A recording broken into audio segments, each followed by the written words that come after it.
புதிய தலைமுறையின் நிமிட செய்திகளை வழங்குவதற்காக நான் கார்த்திகா கண்ணன். தொடர்ந்து செய்திகளை பார்க்கலாம். சென்னையில் புத்தாண்டு கொண்டாட்டங்களை இரவு 1 மணியுடன் நிறைவு செய்யுமாறு சென்னை பெருநகர காவல்துறையினர் அறிவுறுத்தியுள்ளனர்.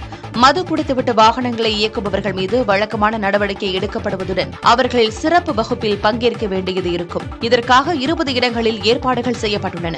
173 வாகன சோதனை சாவடிகள் அமைக்கப்படும் எனவும் அவற்றில் 33 சாவடிகள் இருசக்கர வாகன பந்தயத்தை தடுக்கும் நோக்குடன் அமைக்கப்பட்டிருப்பதாகவும் காவல்துறை தரப்பில் தெரிவிக்கப்பட்டுள்ளது.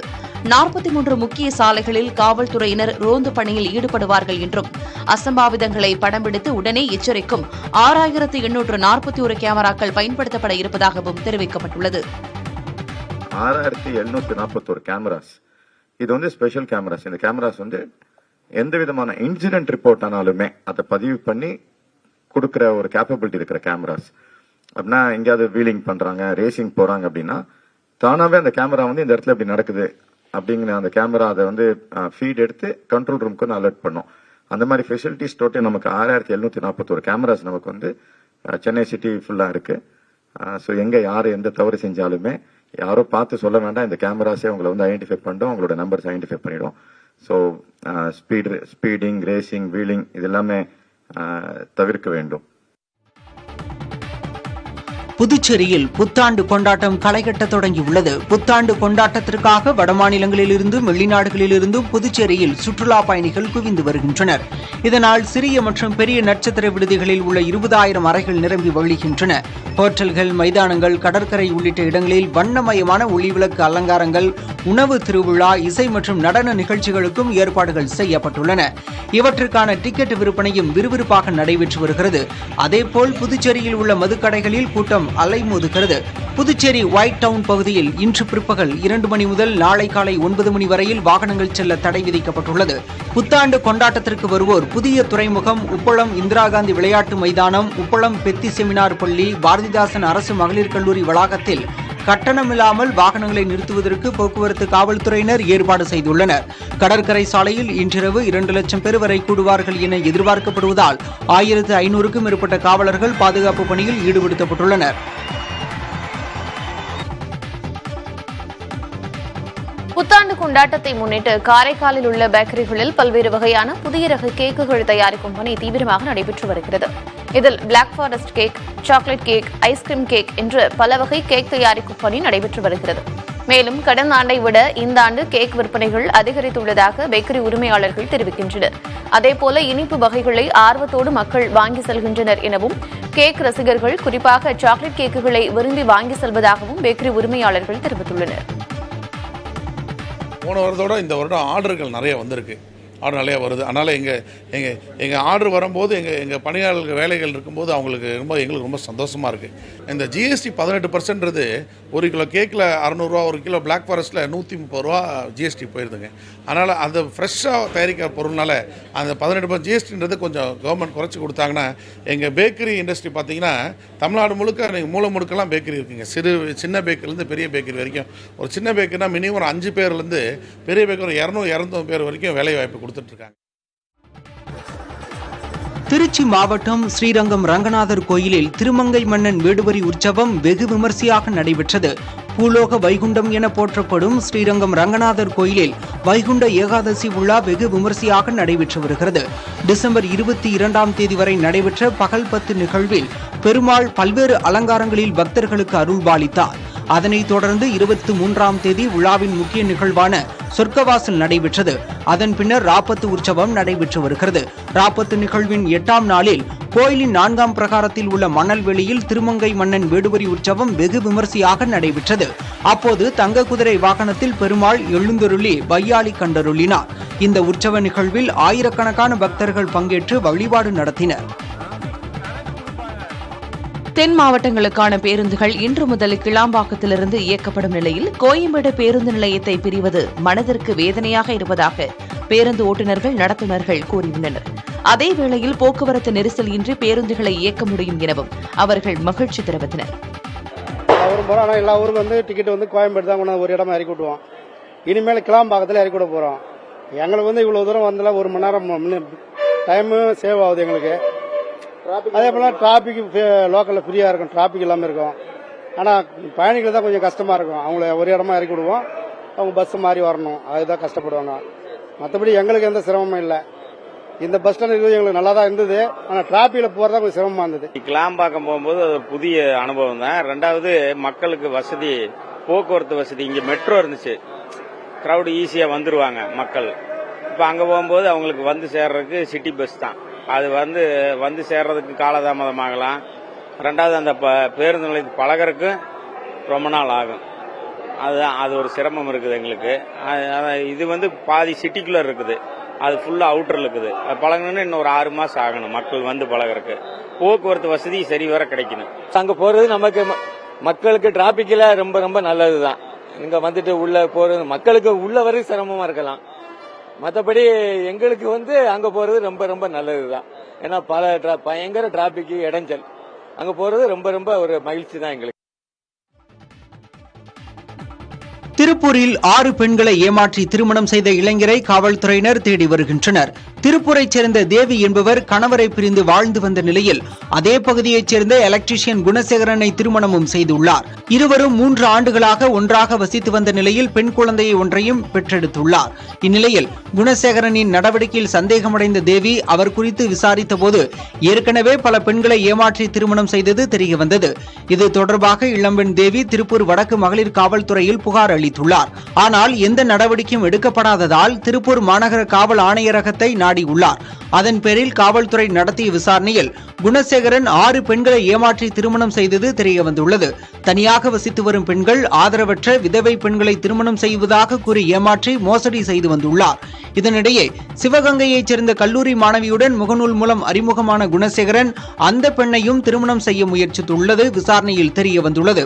6 பெண்களை ஏமாற்றி திருமணம் செய்த குணசேகரன் என்பவரை திருப்பூர் மாநகர காவல்துறையினர் தேடி வருகின்றனர். சென்னையை அடுத்த செம்பரம்பாக்கம் ஏரியில் தலை கை கால்கள் இல்லாத நிலையில் சடலம் ஒன்று மீட்கப்பட்டுள்ள நிலையில் தலை கை கால்களை காவல்துறையினர் தேடி வருகின்றனர். குன்றத்தூர் அருகே சிறுகளத்தூர் பகுதியில் செம்பரம்பாக்கம் ஏரியில் சடலம் ஒன்று மிதப்பதாக அப்பகுதி மக்கள் அளித்த தகவலின் பேரில் குன்றத்தூர் காவல்துறையினர் நிகழ்விடத்திற்கு சென்று விசாரணை நடத்தினர். மேலும் சடலத்தை மீட்டபோது தலை கை கால்கள் இல்லாத நிலையில் இருந்ததை கண்டு காவல்துறையினர் அதிர்ச்சி அடைந்தனர். தொடர்ந்து ஏரிக்கரை பகுதியில் காவல்துறையினர் நடத்திய தேடுதல் வேட்டையில் சடலத்தின் ஒரு கால் பகுதியை மட்டும் கண்டெடுத்தனர்.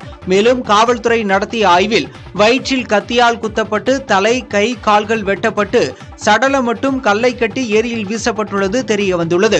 கொலை செய்யப்பட்ட நபர் யார், கொலையாளிகள் யார் என்பது குறித்து விசாரணையை தீவிரப்படுத்தியுள்ள காவல்துறை சென்னை மற்றும் சுற்றுவட்டார பகுதிகளில் காணாமல் போன நபர்களின் பட்டியலையும் சேகரித்து வருகிறது. திருநெல்வேலி மற்றும் தூத்துக்குடி ஆகிய மாவட்டங்களுக்கு மின் கட்டணத்தை அபராத தொகை இல்லாமல் செலுத்த வழங்கப்பட்ட கால அவகாசம் பிப்ரவரி 1ஆம் நாள் வரை நீட்டிக்கப்பட்டுள்ளதாக மின்துறை அமைச்சர் தங்கம் தென்னரசு தெரிவித்திருக்கிறார். கனமழையின் காரணமாக திருநெல்வேலி மற்றும் தூத்துக்குடி ஆகிய மாவட்டங்களில் ஏற்பட்டுள்ள அதீத பாதிப்பினை கருத்தில் கொண்டு முதலமைச்சரின் வழிகாட்டுதலின் பேரில் மின் கட்டணத்தை அபராத தொகை இல்லாமல் செலுத்த கூடுதல் கால நீட்டிப்பு வழங்கப்பட்டுள்ளதாக அவர் கூறியுள்ளார். திருநெல்வேலி மற்றும் தூத்துக்குடி ஆகிய மாவட்டங்களில் மின் கட்டணம் செலுத்த கடைசி நாள் டிசம்பர் 15 முதல் ஜனவரி 2ஆம் தேதி வரை இருந்த நிலையில் தற்போது பிப்ரவரி முதல் நாள் வரை அபராதம் இல்லாமல் கட்டணம் செலுத்த கூடுதல் கால நீட்டிப்பு வழங்கப்பட்டிருக்கிறது. இந்த கால நீட்டிப்பு வணிக பயன்பாடு, தொழிற்சாலைகள், சிறு குறு மற்றும் நடுத்தர தொழில் மட்டுமல்லாது பிற மின் நுகர்வோர்கள் அனைவருக்கும் பொருந்தும் என மின்சாரத்துறை அமைச்சர் தங்கம் தென்னரசு தெரிவித்திருக்கிறார். திருநெல்வேலி திருச்செந்தூர் இடையேயான ரயில் பாதை பராமரிப்பு பணிகள் ஜனவரி 5ஆம் தேதி வரை நீட்டிக்கப்பட்டுள்ளன. தென் மாவட்டங்களில் ஏற்பட்ட மழை வெள்ளம் காரணமாக கடுமையான பாதிக்கப்பட்ட ரயில் பாதையை சீரமைக்கும் பணிகள் முழுமை பெறாத நிலையில் ரயில் சேவை முற்றிலுமாக துண்டிக்கப்பட்டுள்ளது. இந்த நிலையில் செய்துங்கநல்லூர், ஸ்ரீவைகுண்டம் ரயில் நிலையங்கள் இடையே ரயில் பாதை பராமரிப்பு பணிகள் மேற்கொள்ளப்பட உள்ளதால் திருநெல்வேலி திருச்செந்தூர் இடையே 8 முன்பதிவு இல்லாத ரயில்கள் ரத்து செய்யப்படுவதாக தெரிவிக்கப்பட்டுள்ளது. இதனால் வாஞ்சி மணியாச்சியிலிருந்து திருச்செந்தூர் செல்லக்கூடிய 2 சிறப்பு முன்பதிவு இல்லாத ரயில்கள் பாலக்காடு திருச்செந்தூர், பாலக்காடு விரைவு ரயில் மற்றும் செந்தூர் எக்ஸ்பிரஸ் ஆகிய ரயில்களின் சேவை ரத்து செய்யப்பட்டுள்ளன. ஆஸ்திரேலிய மகளிர் அணிக்கு எதிரான 2வது ஒருநாள் கிரிக்கெட் போட்டியின் போது இந்திய வீராங்கனை ஸ்னே ராணாவுக்கு தலையில் காயம் ஏற்பட்டது. இதனால் போட்டியிலிருந்து பாதியிலேயே வெளியேறிய நிலையில் அவருக்கு தலையில் ஸ்கேன் எடுக்கப்பட உள்ளதாக BCCI தரப்பில் தெரிவிக்கப்பட்டுள்ளது. மும்பை வான்கடை மைதானத்தில் ஆஸ்திரேலிய இந்திய மகளிர் அணிகள் இடையே இரண்டாவது ஒருநாள் கிரிக்கெட் போட்டி நடைபெற்றது. இதில் ஆஸ்திரேலிய மகளிர் அணி வெற்றியும் பெற்றது. இந்நிலையில் போட்டியின் 25வது ஓவரின் போது ஃபீல்டிங்கில் ஈடுபட்டிருந்த இந்திய வீராங்கனைகளில் சுழற்பந்து வீச்சாளர் ஸ்னே ராணா சக வீராங்கனை பூஜா வஸ்தர்கர் மீது பலமாக மோதினார். இதனையடுத்து காயமடைந்த ஸ்னே ராணாவுக்கு மைதானத்திலேயே மருத்துவர்கள் முதலுதவி அளித்தனர். இருப்பினும் ஸ்னே ராணாவால் தொடர்ந்து விளையாட முடியாத நிலை ஏற்பட்டது. இதனால் மைதானத்திலிருந்து வெளியேறினார். இதனையடுத்து ஸ்னே ராணாவுக்கு பதிலாக ஹர்லின் தியோல் மாற்று வீராங்கனையாக களமிறக்கப்பட்டார். இதனிடையே ஸ்னே ராணாவுக்கு தலையில் ஸ்கேன் செய்யப்பட உள்ளதாகவும் ஆஸ்திரேலியாவுக்கு எதிரான எஞ்சிய போட்டிகளில் விளையாட மாட்டார் எனவும் BCCI தனது எக்ஸ் சமூக வலைதள பக்கத்தில் தெரிவித்துள்ளது. கோவையிலிருந்து பெங்களூருக்கு சென்ற வந்தே பாரத் ரயிலில் இருந்த பயணிகளுக்கு நாடாளுமன்ற உறுப்பினர் TNV செந்தில்குமார் தலைமையில் தருமபுரி ரயில் நிலையத்தில் பூங்கொத்து வழங்கி உற்சாக வரவேற்பு அளிக்கப்பட்டது. இந்த வரவேற்பால் ரயில் நிலையம் விழாக்கோலத்தில் காட்சியளித்தது. 2 நிமிடத்திற்கு பிறகு புறப்பட்ட ரயிலை நாடாளுமன்ற உறுப்பினர் கொடியசைத்து தொடங்கி வைத்தார். வந்தே பாரத் ரயிலை காண ஏராளமான பொதுமக்கள் தங்கள் குழந்தைகளுடன் வருகை தந்திருந்தனர். எல்லாருக்கும் எல்லாம் கிடைக்கும் என்ற ஒரு இதில் இந்த ட்ரெயின் வந்து மிக விரைவாகவும் போகும், அதே சொகுசாக போக வேண்டியவங்களும் போகலாம். இதனால் வந்து ஒரு வர்த்தக போக்குவரத்து கூட வந்து தருமபுரி மக்களுக்கும் பெங்களூருக்கும் வந்து ஏற்கனவே ஒரு நல்ல தொடர்பு இருக்கிற ஒரு சூழலில், அதுவும் வேலைக்கு போவர்கள், அதே மாதிரி வாரந்தோறும் வந்து பெங்களூர் போய் வேலை செய்து வாரத்துக்கு தருமபுரியில் வருபவர்கள், இது மாதிரி பல்வேறு விஷயங்கள் இருக்குது. அப்புறம் கூட்ஸ் எல்லாம் இன்னும் இன்க்ரீஸ் பண்ண போகிறோம். இது மாதிரி இருக்கும்போது தருமபுரிக்கு வந்து வர்த்தக ரீதியாகவும் மற்றும் மக்களுடைய பயன்பாட்டிற்கு அவர்கள் வசதிக்கும் வந்து நேரமும் வந்து வீரியமாகாது, மிக விரைவில் செல்லக்கூடிய ஒரு திட்டமாக இந்த ரயில்வே திட்டம் அமையும். சென்னை அம்பத்தூர் அருகே கொரட்டூர் காவல் நிலைய சாலையில் திடீரென ராட்சத பள்ளம் ஏற்பட்டது. இதனை சற்றும் எதிர்பாராத அவ்வழியே வந்த கார் ஓட்டுநர் பாஸ்கர் என்பவர் பள்ளத்தில் சிக்கிக் கொண்டார். உடனடியாக காரை விட்டு பாஸ்கர் வெளியேறியதை அடுத்து நல்வாய்ப்பாக உயிர் தப்பினார். இதனையடுத்து கார் பள்ளத்திற்குள் கவிழாமல் இருக்க தடுப்பு அமைக்கப்பட்டது. இதுகுறித்து தகவல் அறிந்து சம்பவ இடத்திற்கு வந்த காவல்துறையினர் பள்ளத்தில் சிக்கிய காரை மீட்டு சேதமடைந்த சாலையில் வாகன ஓட்டிகள் சிக்காமல் இருக்க தடுப்பு அமைத்தனர். தூத்துக்குடியில் நலத்திட்ட உதவிகள் வழங்கும் விழாவில் இயக்குநரும் திரைப்பட நடிகருமான ராஜேந்தர் மயங்கி விழுந்தார். மழை வெள்ள பாதிப்பால் பாதிக்கப்பட்ட தூத்துக்குடி, நெல்லை, கன்னியாகுமரி மாவட்டங்களைச் சேர்ந்த பொதுமக்களுக்கு நலத்திட்ட உதவிகளை வழங்குவதற்காக இயக்குநர் ராஜேந்தர் சென்னையிலிருந்து விமானம் மூலம் தூத்துக்குடி சென்றார். அங்கு செய்தியாளர்களிடம் பேசிய அவர் அரசியலை மறந்து வேறொரு வாழ்க்கை வாழ்வதாகவும் மகன் சிலம்பரசன் ரசிகர் மன்றம் மற்றும் TR மன்றம் சார்பில் நலத்திட்ட உதவிகளை வழங்க உள்ளோம் எனவும் தெரிவித்தார். இதனைத் தொடர்ந்து தூத்துக்குடி மாநகரில் லெவிஞ்சிபுரம் பகுதியில் மழை வெள்ளத்தால் பாதிக்கப்பட்ட மக்களுக்கு ராஜேந்தர் நலத்திட்ட உதவிகள் வழங்கினார். அப்போது ராஜேந்தர் மயங்கி விழுந்ததால் அவரது ரசிகர் மன்றத்தினர் அதிர்ச்சிக்கு ஆளாகினர். தொடர்ந்து மயக்கமுற்ற ராஜேந்தர் முகத்தில் தண்ணீர் தெளித்து அவரை மயக்கத்திலிருந்து மீட்டனர். இதனால் நலத்திட்ட உதவிகள் வழங்குவதை பாதியிலேயே முடித்துக் கொண்டு ராஜேந்தர் புறப்பட்டுச் சென்றார். காத்திருந்த பொதுமக்களுக்கு ரசிகர் மன்றத்தினர் நலத்திட்ட பொருட்களை வழங்கினர். வாணியம்பாடியில் இனிப்பகம் மீது பெட்ரோல் குண்டு வீசப்பட்டதில் கடை சேதமடைந்தது. வாணியம்பாடி பேருந்து நிலையம் அருகே செயல்பட்டு வரும் கருணா இனிப்பகத்திற்கு இரவு நேரத்தில் இருசக்கர வாகனத்தில் 3 நபர்கள் வந்துள்ளனர். இருசக்கர வாகனத்திலிருந்து கீழே இறங்கி ஒருவர் மட்டும் கடைக்குள்ளே சென்றுள்ளார். அந்த நபர் கடையிலிருந்து வெளியே வந்து மற்ற இருவருடன் சேர்ந்து இனிப்பகத்திற்கு அருகிலேயே பெட்ரோல் குண்டுகளை பற்ற வைத்து அதனை வீசிவிட்டு அங்கிருந்து தப்பி சென்றனர். இனிப்பகம் தீப்பற்றி எரியவே கடையில் இருந்த ஊழியர் நந்தகுமார் தீயை அணைக்க முயன்ற போது அவருக்கு தீக்காயம் ஏற்பட்டது. உடனடியாக அவரை மீட்ட பொதுமக்கள் சிகிச்சைக்காக வாணியம்பாடி அரசு மருத்துவமனைக்கு கொண்டு சென்றனர். சம்பவ இடத்திற்கு விரைந்து வந்த தீயணைப்புத் துறையினர் கடையில் பற்றிய தீயை அணைத்தனர். பெட்ரோல் குண்டு வீசப்பட்டதற்கு தொழில் போட்டி காரணமா அல்லது முன் விரோதமா என்று பல்வேறு கோணங்களில் விசாரணை நடத்தும் காவல்துறையினர் அந்த பகுதியில் உள்ள CCTV காட்சிகளை கைப்பற்றியுள்ளனர்.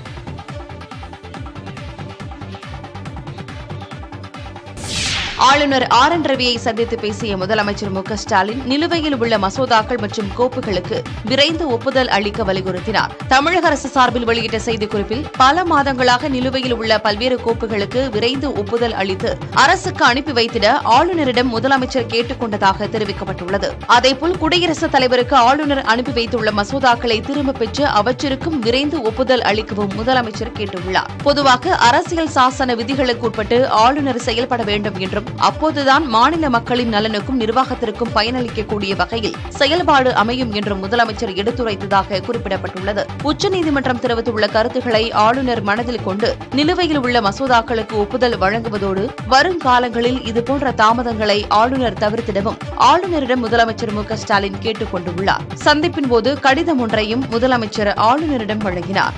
அதில் அரசியல் சாசனத்தின்படி அமைக்கப்பட்டுள்ள அனைத்து உயர் அமைப்புகளின் மீதும் தனக்கு மிக உயர்ந்த மதிப்பு மரியாதை வைத்திருப்பதாக முதலமைச்சர் தெரிவித்துள்ளதாக அரசு தரப்பில் கூறப்பட்டுள்ளது.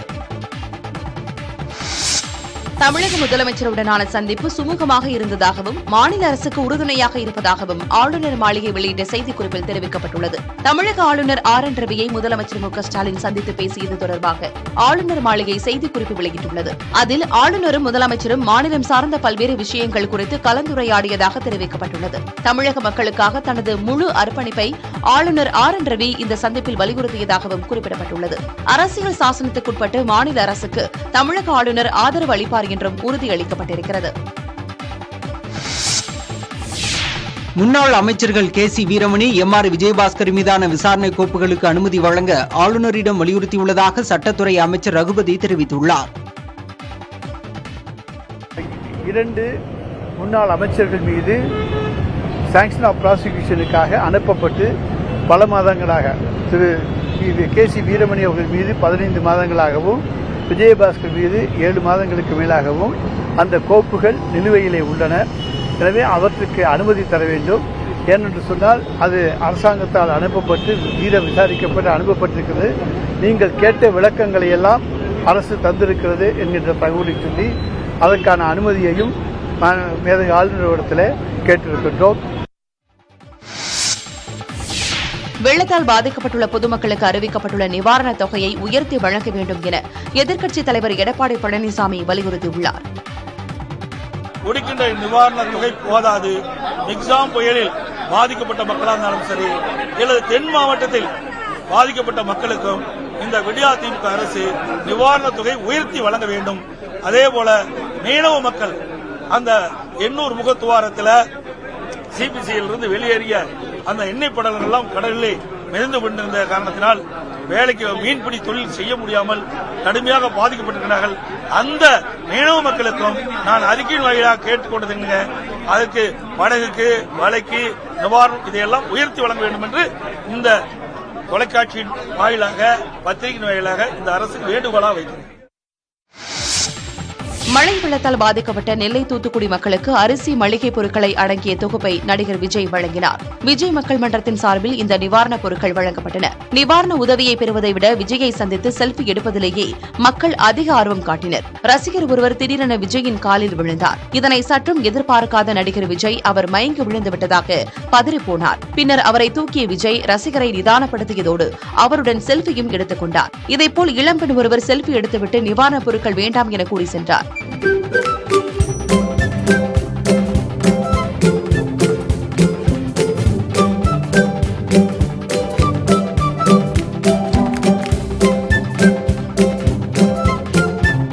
இதனைத் தொடர்ந்து நிவாரணப் பொருட்களை வாங்க வந்த மூதாட்டி ஒருவர் யார் விஜய் என தேடினார்.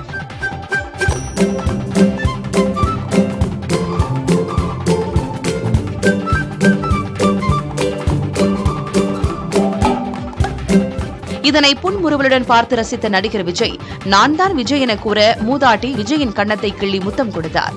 நிவாரணப் பொருட்களை வழங்கிய பின் அனைவருடன் சேர்ந்து விஜயும் செல்ஃபி எடுத்துக் கொண்டார்.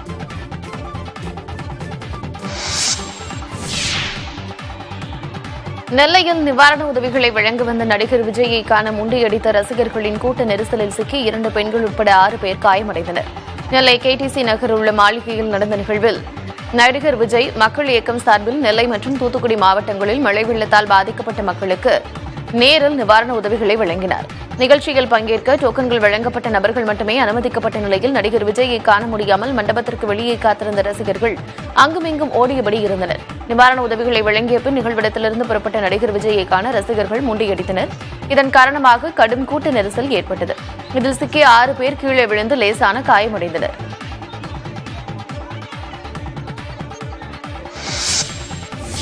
சென்னையில் வெள்ளத்தால் பாதிக்கப்பட்டவர்களுக்கு விஜய் ரசிகர்கள் சார்பாக உதவி செய்யப்பட்டதை போல் தென் மாவட்டங்களில் மழை வெள்ளத்தால் பாதிக்கப்பட்டவர்களுக்கு நடிகர் விஜய் நேரடியாக வந்து உதவி செய்ததாக விஜய் மக்கள் இயக்க பொதுச் செயலாளர் புசி ஆனந்த் கூறினார். தளபதி மக்கள் இயக்கம் சார்பாக சென்னையில் புயலால் பாதிக்கப்பட்ட மக்களுக்கு செய்திருக்கிறோம். அது இந்த தென் மாவட்டங்களில் சேதமடைஞ்சதை கணக்கில் கொண்டு அவர் உடனடியாக இதை செய்தார் என்பதை இந்த நேரத்தில் தெரிவித்துக் அவர் மக்களையும் ரசிகர்களையும் நேசிக்கக்கூடிய ஒரு தலைவர். அவர் சிரமம் பார்க்காமல் இங்கே கடைசி வரை அவரே இருந்து எல்லாமே கொடுத்துட்டு போனார். மதிய உணவு எல்லோருக்கும் ஏற்பாடு செய்யப்பட்டிருந்தது. எல்லாருமே சாப்பிட்டாங்க. டெலிகிராம் ஆப் மூலம் தரப்படும் டாஸ்க்குகளை முதலீடு செய்தால் இரட்டிப்பு லாபம் பெறலாம் என்று கூறி 54 லட்சம் ரூபாய் வரை மோசடியில் ஈடுபட்ட இளைஞரை சைபர் கிரைம் காவல்துறையினர் கைது செய்தனர். ஆவடி இணையவழி குற்றப்பிரிவு காவல்துறைக்கு இருவேறு இணைய மோசடி குறித்த புகார்கள் பெறப்பட்டன. அதன்படி தனியார் நிறுவனத்தில் பணிபுரிந்து வந்த அபிதா என்ற பெண் டெலிகிராம் ஆப் வழியாக பெறப்பட்ட லிங்க் மூலம் அடையாளம் தெரியாத நபர்களிடம் பகுதி நேர வேலை பெற்று பணி செய்து வந்துள்ளார். தொடக்கத்தில் குறைந்த அளவு கமிஷன் தொகையை அனுப்பி ஆசை காட்டிய கொள்ளையர்கள் அடுத்தடுத்து கமிஷன் தொகையை பெற தங்களின் வங்கிக் கணக்கிற்கு பணம் அனுப்ப வேண்டும் என்று தெரிவித்துள்ளனர். அதனை நம்பி அபிதா 35 லட்சம் ரூபாய் அவர்களின் வங்கிக் கணக்கிற்கு அனுப்பியிருக்கிறார்.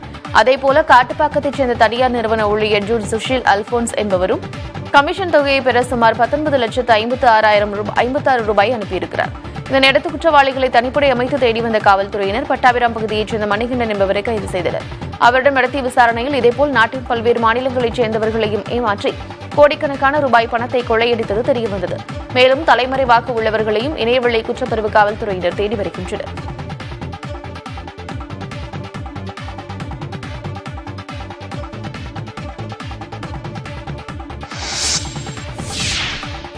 தூத்துக்குடி துப்பாக்கிச்சூடு வழக்கில் தொடர்புடைய காவல்துறை அதிகாரிக்கு டிஜிபியாக பதவி உயர்வு அளிக்கப்பட்டதற்கு கே பாலகிருஷ்ணன், வேல்முருகன் ஆகியோர் கண்டனம் தெரிவித்துள்ளனர். மார்க்சிஸ்ட் கம்யூனிஸ்ட் கட்சியின் மாநில செயலாளர் கே பாலகிருஷ்ணன் வெளியிட்டுள்ள சமூக வலைதள பதிவில் ஸ்டெர்லைட் துப்பாக்கிச்சூடு வழக்கில் குற்றச்சாட்டை எதிர்கொள்ளும் அன்றைய தென்மண்டல ஐஜி சைலேஷ்குமார் யாதவிற்கு பணிமூப்பு அடிப்படையில் டிஜிபியாக பதவி உயர்வு அளிக்கப்பட்டுள்ளது மிகுந்த அதிர்ச்சி அளிப்பதாக குறிப்பிட்டுள்ளார். இதனை மறுபரிசீலனை செய்வதோடு சட்ட நடவடிக்கைகளை துரிதப்படுத்தி இவ்வழக்கில் குற்றம் சாட்டப்பட்ட அனைவரையும் விரைந்து தண்டிக்க வேண்டும் என்றும் அவர் வலியுறுத்தியுள்ளார். இதேபோல் தமிழக வாழ்வுரிமை கட்சி தலைவர் வேல்முருகன் தனது பதிவில் அப்பாவி மனித உயிர்களை அநியாயமாக கொன்று குவித்த இவர்களுக்கு பதவி உயர்வு வழங்குவது நியாயமா என வினவியுள்ளார். விசாரணை ஆணையத்தால் குற்றம் சாட்டப்பட்ட இவர்கள் நீதியின் முன் நிறுத்தப்பட்டு தண்டிக்கப்படுவது எப்போது என்றும் அவர் கேள்வி எழுப்பியுள்ளார்.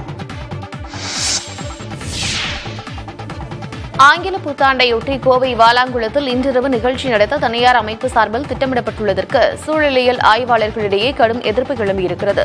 இந்த குளத்தில் உப்பு கொத்தி, வண்ணநாரை உள்ளிட்ட 100 வகையான பறவைகள் பயன்படுத்தப்படுகின்றன. இந்த சூழலில் ட்ரோன்கள் பறக்கவிடப்படுவதும் ஒலி எழுப்புவதும் பறவைகளை துன்புறுத்தும் செயலாகும் என்று சூழலியல் ஆய்வாளர்கள் வேதனை தெரிவித்துள்ளனர். இதுகுறித்து மாவட்ட நிர்வாகத்திடம் புகார் தெரிவித்தும் எந்த நடவடிக்கையும் எடுக்கவில்லை என்று குற்றம் சாட்டுகின்றனர். அதேபோல எதிர்ப்பு கிளம்பியதை அடுத்து பல்புகளுடன் மிதக்கும் பலூன்கள் பறக்கவிடும் நிகழ்வு மட்டும் ரத்து செய்யப்பட்டிருக்கிறது.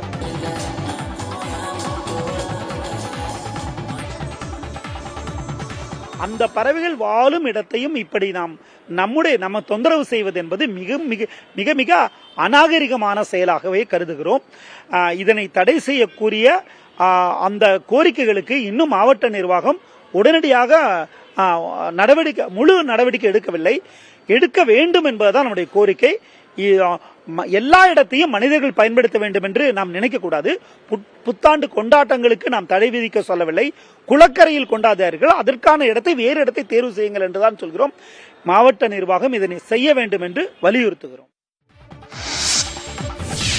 ஸ்ரீஹரிகோட்டாவில் இருந்து நாளை PSLV C-58 ராக்கெட் ஏவப்பட உள்ளதால் பழவேற்காடு மீனவர்கள் கடலுக்கு செல்ல மீன்வளத்துறை தடை விதித்துள்ளது.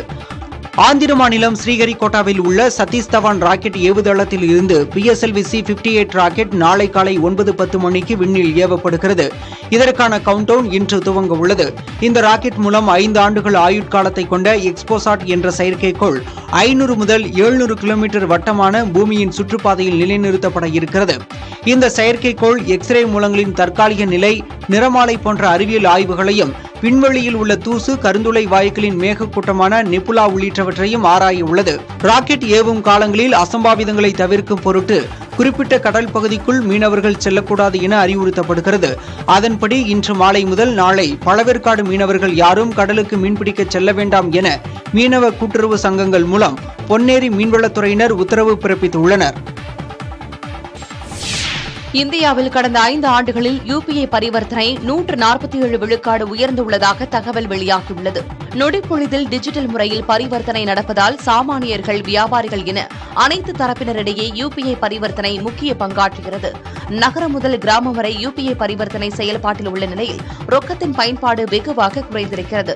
கூகுள் பே, போன்பே, பேடிஎம் என யுபிஐ பரிவர்த்தனை மேற்கொள்ள பல்வேறு செயலிகள் பயன்பாட்டில் உள்ளன. இந்நிலையில் கடந்த 2022-23 நிதியாண்டில் 8375 கோடி யுபிஐ பரிவர்த்தனைகள் நடைபெற்றுள்ளன. இது கடந்த 2017-18 நிதியாண்டில் 92 கோடி யுபிஐ பரிவர்த்தனைகளாக இருந்திருக்கிறது. இதனால் யுபிஐ பரிவர்த்தனை கடந்த 5 ஆண்டுகளில் 147 விழுக்காடு அதிகரித்துள்ளதாக ரிசர்வ் வங்கி வெளியிட்டுள்ள அறிக்கையில் கூறப்பட்டுள்ளது. கடந்த 2017 நிதியாண்டில் யுபிஐ பரிவர்த்தனை மூலம் 1 லட்சம் கோடி ரூபாய் பரிமாற்றம் நடைபெற்றுள்ளதாகவும் இது 2022 நிதியாண்டில் 139 லட்சம் கோடி ரூபாயாக உயர்ந்திருப்பதாகவும் ரிசர்வ் வங்கி தெரிவித்திருக்கிறது. கல்வி நிலையங்கள், மருத்துவமனைகளில் யுபிஐ பரிவர்த்தனை தொகையை 1 லட்சத்திலிருந்து 5 லட்சம் ரூபாயாக உயர்த்தி ரிசர்வ் வங்கி அண்மையில் அறிவித்திருந்தது குறிப்பிடத்தக்கது. அரசு ஆவணங்களை கசியவிட்ட வழக்கில் பாகிஸ்தான் முன்னாள் பிரதமர் இம்ரான்கானுக்கு அந்நாட்டு உச்சநீதிமன்றம் ஜாமீன் வழங்கியுள்ளது. பாகிஸ்தான் முன்னாள் பிரதமரும் தெஹ்ரீக்-இ-இன்சாப் கட்சியின் தலைவருமான இம்ரான்கான் அரசின் தூதரக ஆவணங்களை தவறாக கையாண்டு ரகசிய காப்புரிமையை மீறி செயல்பட்டதாக புகார்கள் எழுந்தன. அந்த அரசு ஆவணங்களை இம்ரான்கான் திரும்ப ஒப்படைக்கவில்லை என்றும் குற்றம் சாட்டப்பட்டது. இது தொடர்பான வழக்கில் இம்ரான்கானும் பாகிஸ்தான் முன்னாள் வெளியுறவுத்துறை அமைச்சர் மெஹமூத் குரேஷியும் கைது செய்யப்பட்டு சிறையில் அடைக்கப்பட்டுள்ள நிலையில் ஜாமீன் கோரி அந்நாட்டு உச்சநீதிமன்றத்தில் இருவரும் முறையிட்டனர். இந்நிலையில் இந்த வழக்கை விசாரித்த உச்சநீதிமன்றம் இருவருக்கும் ஜாமீன் வழங்கி உத்தரவிட்டுள்ளது. இருவரும் வேறு சில வழக்குகளில் சிறை தண்டனையை அனுபவித்து வருவதால் அவர்கள் சிறையிலிருந்து விடுவிக்கப்பட மாட்டார்கள் என தெரிவிக்கப்பட்டுள்ளது. இந்தோனேஷியாவின் கிழக்கு பகுதியான பப்புவாவில் சக்தி வாய்ந்த நிலநடுக்கம் ஏற்பட்டது. பப்புவா மாகாணத்தின் தலைநகரமான ஜெயபுராவில் இருந்து 162 கிலோமீட்டர் தொலைவில் 6.5 ரெக்டர் அளவில் நிலநடுக்கம் மையம் கொண்டிருந்ததாக அமெரிக்க புவியியல் மையம் தெரிவித்திருக்கிறது. இதையடுத்து இந்தோனேஷியாவின் வானிலை, தட்பவெப்பவியல் மற்றும் புவி இயற்பியல் நிறுவனம் சுனாமி ஆபத்து எதுவும் இல்லை என்றும், ஆனால் நிலநடுக்கம் நிலத்தில் மையம் கொண்டிருப்பதால் பின் அதிர்வுகள் ஏற்படக்கூடும் எனவும் எச்சரித்துள்ளது. அதிர்வினை உணர்ந்த மக்கள் தங்களது வீடுகளை விட்டு வெளியேறி வீதிகளில் தஞ்சம் புகுந்தனர்.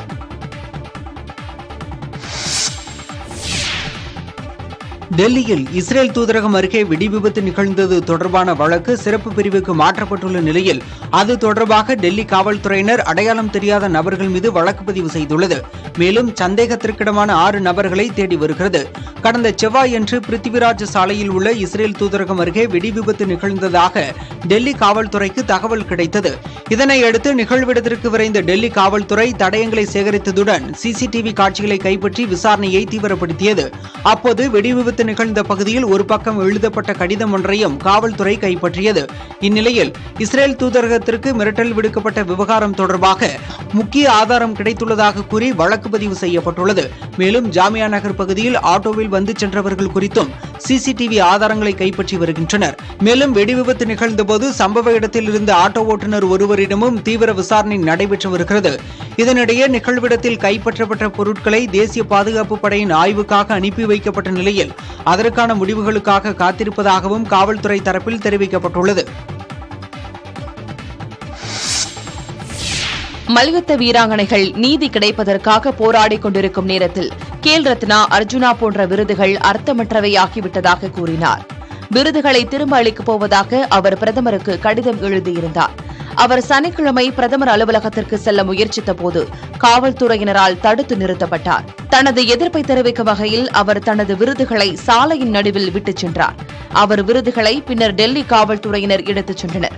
பாலியல் வன்கொடுமை குற்றச்சாட்டுக்கு உள்ளான பிரிஜ்பூஷன் சிங்கின் உதவியாளர் சஞ்சய் சிங் மல்யுத்த சம்மேளனத்தின் தலைவராக தேர்வு செய்யப்பட்டதற்கு வினேஷ் போகத், சாக்ஷி மாலிக் மற்றும் பஜ்ரங் பூனியா உள்ளிட்டோர் எதிர்ப்பு தெரிவித்தனர். மல்யுத்த போட்டிகளிலிருந்து ஓய்வு பெறுவதாக சாக்ஷி அறிவித்திருந்தார். பின்னர் புதிதாக தேர்ந்தெடுக்கப்பட்ட நிர்வாகிகளை இடைநீக்கம் செய்து விளையாட்டுத்துறை நடவடிக்கை மேற்கொண்டது. மல்யுத்த சம்மேளனத்தை கவனித்துக் கொள்ள இடைக்கால குழு ஒன்றை நியமிக்கவும் இந்திய ஒலிம்பிக் கமிட்டிக்கு பரிந்துரைக்கப்பட்டது. செஸ் கேண்டிடேட்ஸ் தொடரில் பங்கேற்க இந்தியாவின் குகேஷ் தகுதி பெற்றுள்ளார். உலகின் தலைச்சிறந்த 8 கிராண்ட் மாஸ்டர்கள் பங்கேற்கும் செஸ் கேண்டிடேட்ஸ் தொடர் அடுத்த ஆண்டு ஏப்ரல் மாதம் 2ஆம் தேதி முதல் 25ஆம் தேதி வரை கனடாவின் டொரண்டோவில் நடைபெறவுள்ளது. இந்த தொடரில் பங்கேற்க தமிழகத்தைச் சேர்ந்த பிரக்யானந்தா, விதிஷ் சந்தோஷ் குஜராத்தி ஆகியோர் ஏற்கனவே தகுதி பெற்றனர். இந்நிலையில் 3வது வீரராக குகேஷும் தகுதி பெற்றுள்ளார். இதன் மூலம் செஸ் கேண்டிடேட்ஸ் தொடரில் ஆடவர் பிரிவில் முதன்முறையாக இந்தியாவைச் சேர்ந்த 3 வீரர்கள் பங்கேற்க உள்ளனர். செஸ் கேண்டிடேட்ஸ் தொடரில் சாம்பியன் பட்டம் வெல்பவர்கள் சீனாவில் நடைபெறவுள்ள உலக செஸ் சாம்பியன்ஷிப்பில் நேரடியாக பங்கேற்க தகுதி பெறுவார்கள். மகளிர் பிரிவில் வைஷாலி ரமேஷ் பாபு இந்தியா சார்பில் பங்கேற்க உள்ளார். ஜிம்பாப்வேக்கு எதிரான ஒருநாள் மற்றும் T20 தொடர்களுக்கான இலங்கை அணி அறிவிக்கப்பட்டுள்ளது. ஜிம்பாப்வே கிரிக்கெட் அணி இலங்கையில் சுற்றுப்பயணம் மேற்கொண்டு விளையாட உள்ளது. இத்தொடர் ஜனவரி மாதம் 6ஆம் தேதி தொடங்குகிறது. இந்நிலையில் இந்த தொடர்களுக்கான பூர்வாங்க அணிகளை இலங்கை கிரிக்கெட் வாரியம் அறிவித்துள்ளது. தொடர் தொடங்குவதற்கு முன்பாக இந்த பூர்வாங்க அணிகளில் இருந்து ஒருநாள் மற்றும் T20 தொடர்களுக்கான முதன்மை அணி இறுதி செய்யப்படும் என தெரிவிக்கப்பட்டுள்ளது. இதில் ஒருநாள் அணிக்கு குசல் மெண்டிஸ் கேப்டனாகவும் T20 அணிக்கு வனிந்த கசரங்கா கேப்டனாகவும் நியமிக்கப்பட்டுள்ளனர். மேலும் ஒருநாள் மற்றும் T20 அணிகளுக்கு சரித் அசலங்கா துணை கேப்டனாக நியமிக்கப்பட்டுள்ளார். ப்ரோ கபடி லீக் தொடரின் நேற்றைய ஆட்டத்தில் தெலுங்கு டைட்டன்ஸ் அணியை வீழ்த்தி யூ மும்பா அணி வெற்றி பெற்றது. 10வது ப்ரோ கபடி லீக் தொடர் கடந்த 2ஆம் தேதி தொடங்கி நடைபெற்று வருகிறது. இந்த தொடரில் நேற்றைய முதல் லீக் ஆட்டத்தில் தெலுங்கு டைட்டன்ஸ் யூ மும்பா அணிகள் மோதின. விறுவிறுப்பாக நடைபெற்ற இப்போட்டியில் யூ மும்பா அணி 52-34 என்ற புள்ளிகள் கணக்கில் தெலுங்கு டைட்டன்ஸ் அணியை வீழ்த்தி வெற்றியை பதிவு செய்தது. தொடர்ந்து நடைபெற்ற 2வது போட்டியில் யூபி யோதாஸ், தபாங் டெல்லி அணிகள் மோதின. இதில் ஆரம்பம் முதலே அபாரமான ஆட்டத்தை வெளிப்படுத்திய தபாங் டெல்லி அணி 35-25 என்ற புள்ளிகள் கணக்கில் யூபி யோதாஸ் அணியை வீழ்த்தி வெற்றி பெற்றது. இந்திய ஆஸ்திரேலிய பெண்கள் அணிகளுக்கு இடையேயான 2வது ஒருநாள் போட்டியில் ஆஸ்திரேலிய அணி த்ரில் வெற்றி பெற்றது. ஆஸ்திரேலிய பெண்கள் கிரிக்கெட் அணி இந்தியாவில் சுற்றுப்பயணம் மேற்கொண்டு விளையாடி வருகிறது. இதில் 3 போட்டிகள் கொண்ட ஒருநாள் தொடர் நடைபெற்று வருகிறது. இதில் முதலாவது போட்டியில் ஆஸ்திரேலிய அணி 6 விக்கெட்டுகள் வித்தியாசத்தில் வெற்றி பெற்றது. இந்நிலையில் இரு அணிகளுக்கும் இடையேயான 2வது ஒருநாள் போட்டி மும்பை வான்கடை மைதானத்தில் நடைபெற்றது. இதில் டாஸ் வென்ற ஆஸ்திரேலிய அணி பேட்டிங்கை தேர்வு செய்தது. அதன்படி ஆஸ்திரேலிய தரப்பில் போப் லிச்ஃபீல்ட் மற்றும் எல்லிஸ் பெரி ஆகியோர் அரை சதம் அடிக்க 50 ஓவர்கள் முடிவில் 8 விக்கெட் இழப்பிற்கு 258 ரன்கள் குவித்தனர். இந்தியா தரப்பில் தீப்தி சர்மா 5 விக்கெட்டுகளை வீழ்த்தினார். அடுத்து களமிறங்கிய இந்திய அணியில் யாஸ்திகா பாட்டியா 14 ரன்களும், சிறப்பாக விளையாடிய ஸ்மிருதி மந்தனா 34 ரன்களும் எடுத்து ஆட்டமிழந்தனர். அடுத்து விளையாடிய ரிச்சா கோஷ் 96 ரன்கள் குவித்தார். அடுத்து வந்த வீராங்கனைகள் அடுத்தடுத்து ஆட்டமிழக்க இந்திய அணி 50 ஓவர்கள் முடிவில் 8 விக்கெட்டுகள் இழந்து 255 ரன்கள் மட்டுமே எடுத்தது.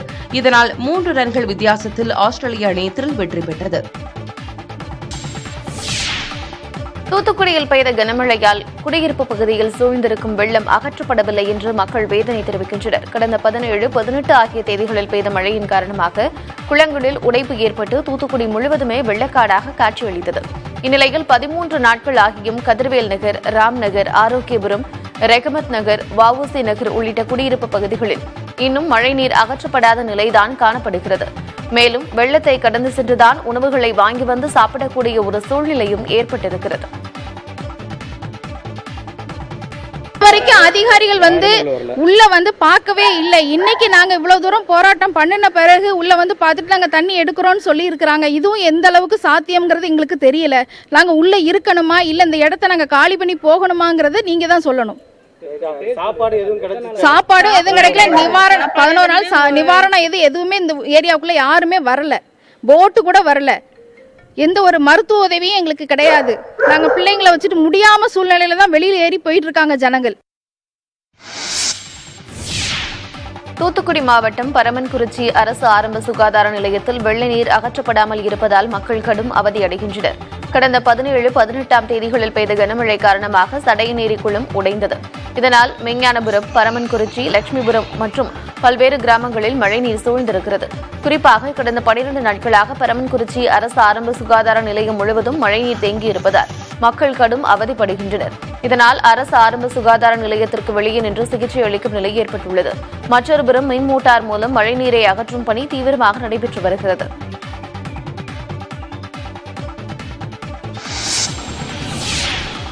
கோவை அரசு மருத்துவமனையில் உறவினர்களிடம் சடலங்கள் மாற்றிக் கொடுக்கப்பட்ட சம்பவத்தில் விசாரணை நடத்தி உரிய நடவடிக்கை எடுக்கப்படும் என்று தெரிவிக்கப்பட்டுள்ளது.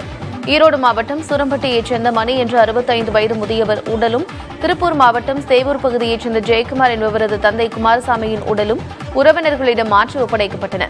மணியின் உடல் தகனம் செய்யப்பட்ட நிலையில் இரு தரப்பினரையும் அழைத்து மருத்துவமனை நிர்வாகத்தினர் பேச்சுவார்த்தை நடத்தினர். குமாரசாமியின் உறவினர்கள் நடந்தவற்றிற்கு வருத்தம் தெரிவித்ததால் இரு தரப்பினரிடையே சுமூக நிலை ஏற்பட்டது. சம்பவம் குறித்து மருத்துவ அலுவலரிடம் கேட்டபோது உறவினர்கள் சடலத்தை பார்த்துவிட்டு உறுதியாக கூறியதால் தான் சடலத்தை பிணவரை ஊழியர்கள் ஒப்படைத்ததாக தெரிவித்தார். இருப்பினும் நடந்த தவறுகள் குறித்து விசாரணை நடத்தி தகுந்த நடவடிக்கை எடுக்கப்படும் என்றார்.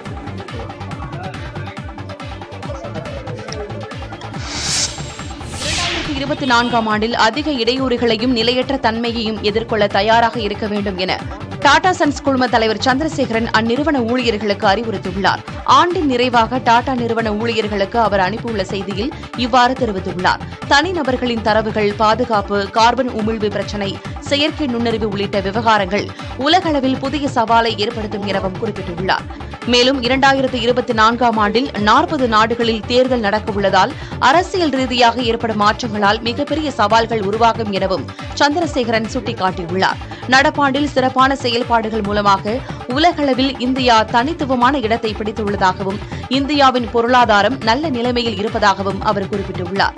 அடுத்த 5 ஆண்டுகளில் நாட்டின் GDP 7 டிரில்லியன் அமெரிக்க டாலராக உயரும் என்றும் சந்திரசேகரன் தெரிவித்திருக்கிறார். நிமிடச் செய்திகளை தொடர்ந்து வருவது புதிய விடியல். இணைந்திருங்கள். இது புதிய தலைமுறை.